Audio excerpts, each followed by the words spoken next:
Hi, welcome back to part 2 of Rotoscoping in Photoshop with your host, Brent Barsom. Let's get started with what to rotoscope. You may have some videos already that you have found on the internet. I'm going to introduce you to one of my favorite places to look for simple walk cycles. It's called Endless Reference. It's on YouTube. I don't think that they have put videos up in the last couple of years, but it's okay. They got a lot of stuff. Endless Reference. There it is. They have a lot of stuff ready for you to download. I'm going to show you how to download a video called Athletic Male Vault 01 RT, and it looks a little like this. It's this guy jumping over a white box in a spandex outfit. Some of these videos have grid overlays. You don't have to have those. I personally like as few obstacles in view of my drawing as possible, so I like to use the ones without the grid. But this one has a lot of action in it. Simple silhouette for me to outline. I won't do the slow motion walking angry grandma. I'll just keep it simple.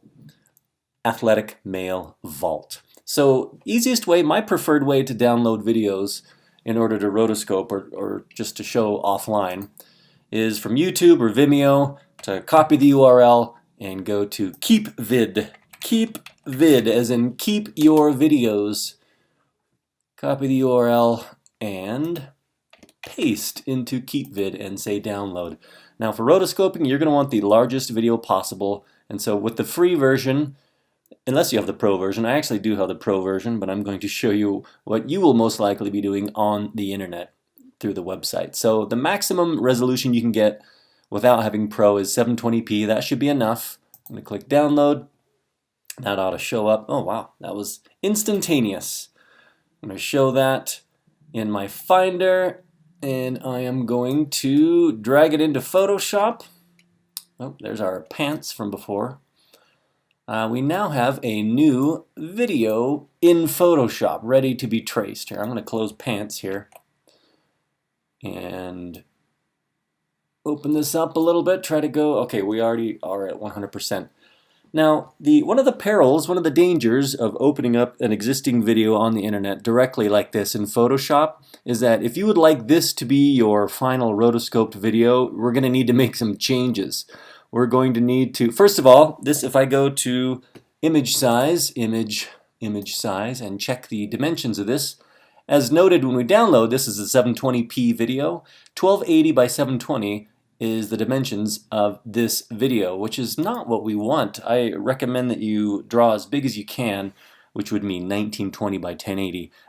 As I mentioned in the previous video, the most important thing you can check when you're downloading other videos or starting your own video from scratch is to check the frame rate. See, this is 25 frames per second. This must be British or another country other than the US, because we don't use 25 frames per second. That is the PAL video spec, and we use 2997 here in America. I'm going to change the frame rate to 12 frames a second.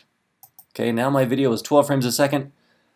And let's go to image size again. Let's bump up the size to 1920 to 1080 by 1080, resolution 72, RGB. Photoshop will always bother you and ask you whether you want to convert something to a smart object layer. Go ahead and do it. That enables you to scale and move around if you need. One thing we went over in class once is how to trim, how to crop other bits of the video that you don't want. Endless Reference gives you a front view and a side view. I want the side view here, so I'm going to crop out, even though that does look fun, it's bad staging, the right side of my image here. It turns out that you can use a layer mask to crop out the areas of your video that you don't want. However, if it is a smart object like we just made, we're going to need to double click it so that we can, I'm going to double click it over here in my layers panel. I'm going to double click that so I can get inside the actual video and see the original frames. One of my helpful students showed me that you actually have to do it inside of the layer mask, the smart object. Let's go ahead and click the layer mask icon right here. That's this Japanese flag, this grayscale Japanese flag. And as we all know on layer masks, white reveals and black conceals. So I'm going to grab my marquee and I'm going to just completely wipe out here. Since my foreground is black and I know that Option Delete fills with the foreground color, I'm going to hit Option Delete and save that, close it, and go back to my original document. And there we go. We have a cropped piece of video. Now what I can do, since this is already a smart layer, smart object, I'm going to use those terms interchangeably, is I can scale this thing up. Sorry, I just went to Edit Free Transform, which is Command T, in order to get these envelopes, these handles that you're looking at. Now I can do this, hit Enter to seal that transformation. And let's see, does he go off? No, this is perfect. Perfect. Okay, we are now almost ready to trace. One thing over here in the layers panel, you'll see that when you do import a video from an external source, it puts it in a video group, which is hideously annoying and is something I would not recommend ever working with. Delete it with extreme prejudice. Sometimes layer groups are useful, not now, not for this. All right, let us save. I'm going to save, instead of Athletic Male Vault, I'm going to go to my 280 folder and I'm going to call this Roto Toot Tut 17. All right, saved. Now I have this layer. You never want to draw directly on the video layer that you have imported from an external source.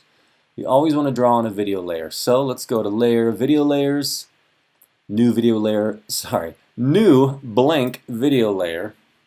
And I've got my artwork. I'm going to call this Lines.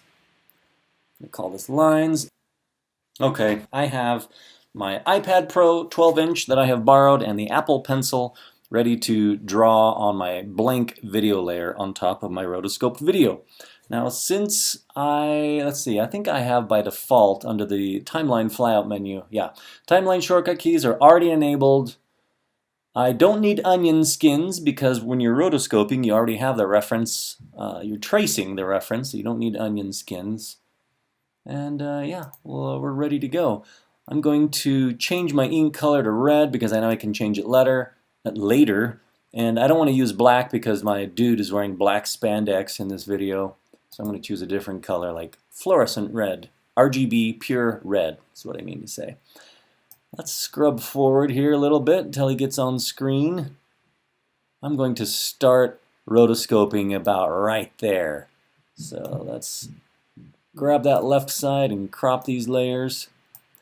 And then I'm going to shift click both of these layers and move them back to 0.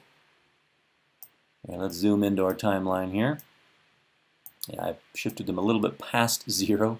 So there we go. Now it starts at 0 and I've got all the frames I need. Probably, well, let's be honest, I'm not going to do all 20 frames or whatever, 24 frames. For the sake of this tutorial, I'm just going to draw several frames and I will speed it up and maybe put some nice hold music along with it so you can watch me draw in time-lapse while having to avoid listening to me talk nonsense the whole time. Alright, so let's draw. I'm going to grab my brush and I'm going to, as I think I mentioned before in the previous tutorial, the thinner the pen stroke, the better. I'm going to go with 10 pixels, hard brush, 100% hardness, 10 pixels, click enter, grab. Oh, why is it? Oh, I got both layers selected, just my video layer selected, and now I'm ready to go.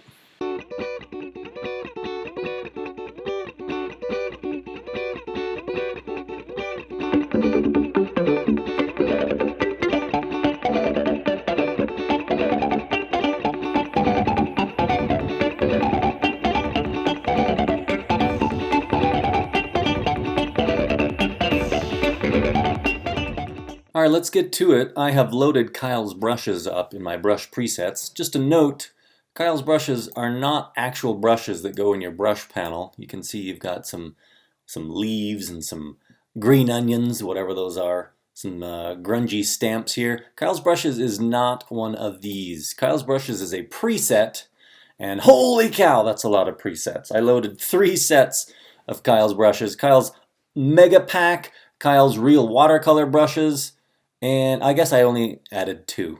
But as you can tell, there's a lot of presets here, and I will shortly show you what they do. But first, you are probably curious as to how to get our outlines to not be red, but the color that we actually want. Let me grab my iPad Pro and my pencil here and fire up AstroPad. I thought that I would show you. Let's see, AstroPad, you need to have it open on your Mac and on your iPad. Open that.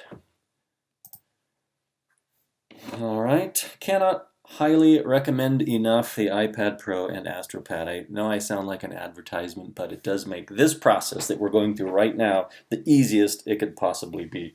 I'm actually far away from my router. My Wi-Fi is far away, and there is a tiny bit of lag. But when you're next to your Wi-Fi, it is amazing. And you don't have to be right next to your computer. You could have your computer on the other side of the room. You could just draw on the couch, which is pretty sweet. And you can also do things like this. I don't want to talk too much about AstroPad because not all of you have it and are not using an iPad. But just one more thing. If I want to erase, for example, this horrible line here that I didn't do a very good job of, I can just click with my finger. Oops. And that's embarrassing. It didn't at all do what I wanted. I'm drawing on the wrong layer. I keep doing that. I need to select lines, and instead of drawing another line like this, undo, Command Z, I can just put one finger on my iPad and it suddenly becomes an eraser, and I can get rid of this wonky line that I made. Terrible, terrible line there. I'm going to fix that. All right, let's get into how to change the line color. On my lines layer, with my lines layer selected, I'm going to go down here to my timeline. I am going to flip down this little arrow. I'm going to go to Style, and I don't actually need to keyframe anything unless I want the color of my lines to change from frame to frame. Since I want my ink lines to stay the same color the whole time, all I need to do really is go over here to my Layers panel, click FX, and select Color Overlay. Now, for some reason, it's set to this pleasant looking blue. I don't really want that. I want a very, very dark gray. I'm like Lego Batman. I only work in black and shades of very, very, very dark gray. Click that, click OK. If you did want to keyframe the color of your ink to change every frame or whatever, every 10 frames, you could just keyframe Style, add another keyframe here, change the color overlay color, and it would slowly tween it over these, 10 frames? 8 frames? Anyway, that's how you do that. I do not want that though, so I'm going to delete that keyframe and this keyframe, and I'm going to keep my very, very dark gray. I'm going to turn off my video. Let's label that. Let's label that video. Turn off the eyeball. Now, one thing you might have noticed is that, oh, look at that. Black outlines look way better than red in this case. So what exactly is my athletic male vaulting over? I could just trace these weird white boxes. This top one looks invisible. Or I could draw something completely different, he could be leapfrogging over a giant birthday cake, or a big piece of cheese, or a dormant dragon, whatever that might be. I think what we'll do in this case is be a little bit more interpretive. Turn back on the video layer and bear with me as I go through and I draw a paint stroke on every frame to represent the thing that he is vaulting over. I'm going to draw this on yet another layer because I like to keep things separate and editable. So I'm going to go to Lines, and I'm going to go to Layer, Video Layers, New Blank Video Layer. Oops, that needs to be below Lines, and I'm going to call it, Table, or Thing to Vault Over. We'll stick with Table. How about that? And again, you know what? I'm going to stick with red. However, this time, let's see what kind of a brush. Magic wash, we don't want that. Our background is going to be a watercolor wash, so I probably want something like, let's see, what real watercolor? Paint box, gouache, round, let's see, gouache 60, gouache round variable. Let's go with that. Let's see what that gives us. And starting at 0 on my timeline, I am going to draw a line right here. That's not too bad. There we go. Let's turn off our video and let's preview that. Kind of cool, right? A floating, it looks like it flexes a little bit. A floating red minus sign that our dude is vaulting over. All right, the next step, stop there. Next step is to go through our fill colors. I said stop. Fill colors layer. Let's go back to 0.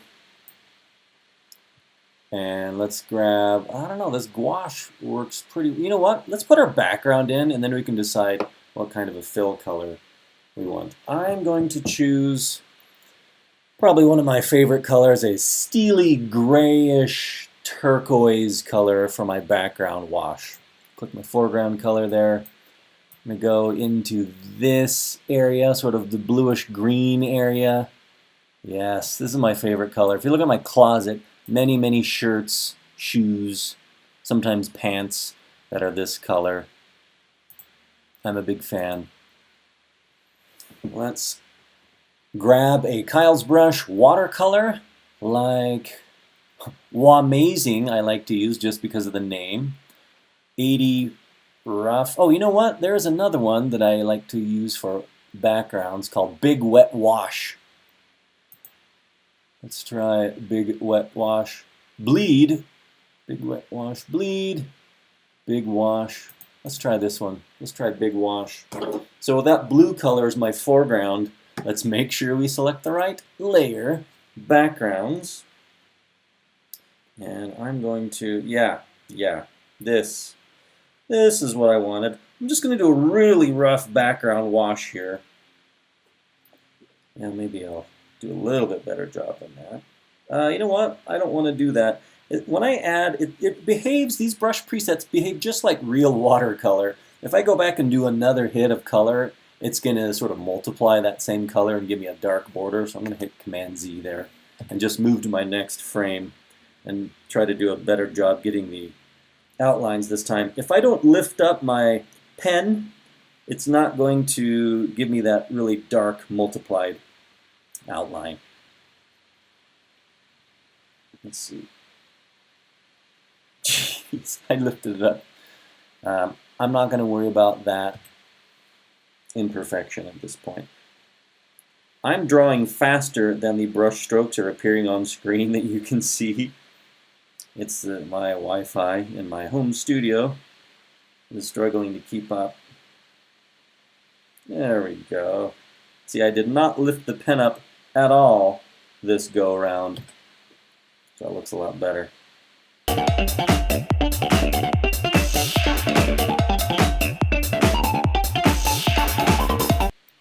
Alright, we're all done with the background wash. So let's turn off, our video is already off. So let's just see how that goes. Got a very active background. Now, I have told you guys that you are able to, it is legal for you to just draw like 5 frames of a background and loop it over and over again. If you don't remember how to do that, that is another video tutorial on my channel. Just look for looping Photoshop backgrounds. A pretty simple process. Okay, let's bring this epic tutorial to an end by going throughout our fill colors layer and filling in this dude's unitard, leotard, whatever it's called. And then we'll do a recap and we'll let you guys get to work. So let us click our fill colors layer. Oh, you know what we need to do? I don't necessarily love this red. I don't mind having a reddish orangish color. But let's click on the tables layer and let's go, open that up a little bit. Click on the FX icon, the layer styles icon, click color overlay, and rather than this fluorescent or this RGB red, let's go with something a little more, I don't know, maybe red wasn't that bad. A little more orangey. I do like the complementary nature. Okay, that's not bad. And I think what I want to do for the fill color, just to keep this a little bit monochromatic, is to fill the leotard not with black, but with white. I'm going to leave his body, his hair, his face, his feet clear. I'm just going to paint the leotard. Click the fill colors layer. Close up the table layer. Click the fill colors layer. Go up to Kyle's brushes and grab that gouache brush. I just like saying the word gouache so much that I'm going to use it every time. I have a hard time finding things. Here it is. Round opaque, round variable. Let's go with gouache round variable. Set my foreground color to white. Maybe we'll do a little bit of a warm white, a natural white. Cream-y, maybe. I don't know how good that's going to look, but I can change it after the fact. So I've got my fill colors, I've got my pencil, I've got my iPad, and let's go into time-lapse mode.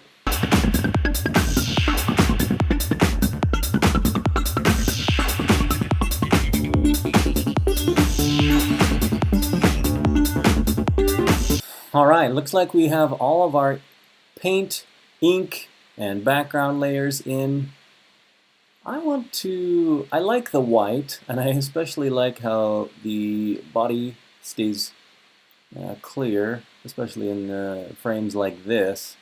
But I want to try just briefly changing the fill color from white to black. So I'm going to go to Layer Styles, Color Overlay, and change. Ooh, hey, didn't think about red. What about a darkish gray? Not as dark as the outlines. Something like that. How does that look?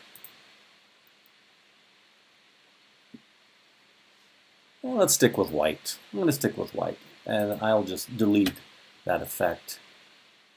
Oops, I think I just deleted the whole layer. There we go. I just did it again. Okay, we will use the eyeball and turn off the color overlay. Okay, I think we're good to go here. I am going to export this, but before we do that, let's just recap what we did here.